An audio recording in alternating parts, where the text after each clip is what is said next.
So, sagutin natin tong comment sa aking Facebook account, which is, nagtatanong siya kung paano nga ba mag-quit as being sub-agent.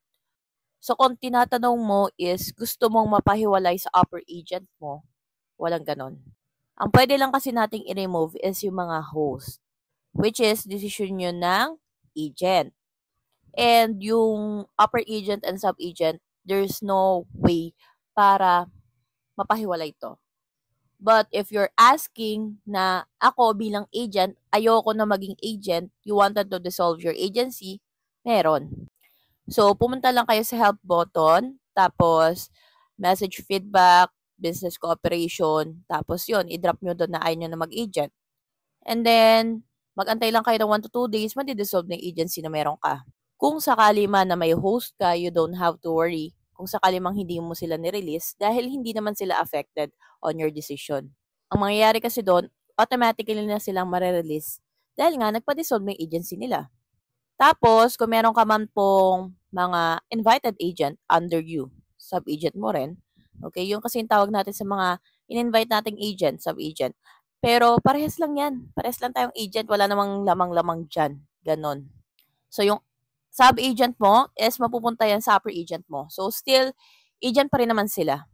Alam nyo guys, there's no problem on being sub-agent or kahit anumang way kung paano kayo naging agent.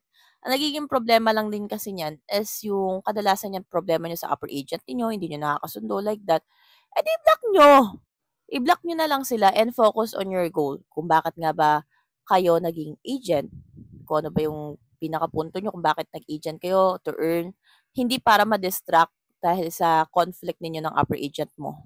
Isipin mo na lang yung oras, panahon, puyat, struggles na dinanas mo para i-build yung agency na meron ka. At kung umpisa pa lang sumusuko ka na, hindi para sa'yo talaga ang pagiging agent. So, mag-host ka na lang talaga. As an agent kasi kailangan mo ng pasensya, hard work, syempre, puyat, pagod kakasagot ng mga messages, and that. And marami pang mga struggles din na, alam niyo yun, mga agents lang din yung nakakaalam. So, kung ikaw talaga is pagod na sa pagiging agent, of course, that's your decision. Pwede ka nang magpa-dissolve. Pero yun nga, pag-isipan mo maigi. At kung sakali naman po, ang concern mo lang naman talaga is yung upper agent mo, i-block mo siya. And then, if you wanted na wala siyang makuha commission na sa'yo, galingan mo. Kasi kapag parehas na kayo ng commission ratio or mas mataas na yung commission ratio mo, which is 20% yung maximum eh. So, wala siya makukuha commission sa'yo. Ganun lang kasimple yun. Kung hindi kayo magkasundo, edi daigan mo. 'Di ba? Papatalo ka ba? So yun yung sagot ko sa katanungan mo na kung ayaw mo na mag-agent talaga, message on help. Tapos kung ang gusto mo is yung pahiwalay ka lang talaga sa upper agent mo, walang ganon. Pag-isipan nyo maigi yung mga desisyon ninyo kasi unang-una sa lahat, nakapanghinayang na kung ano yung pinugol mong oras dyan sa pagiging agent mo. Always focus on your goal and not on those peoples na maaaring makapekto sa health mo and dyan sa binuo mong agency. So, kung gusto niyo mga ganyang payo or kay mga questions, pumasok kayo sa live ko. My user ID is 79170.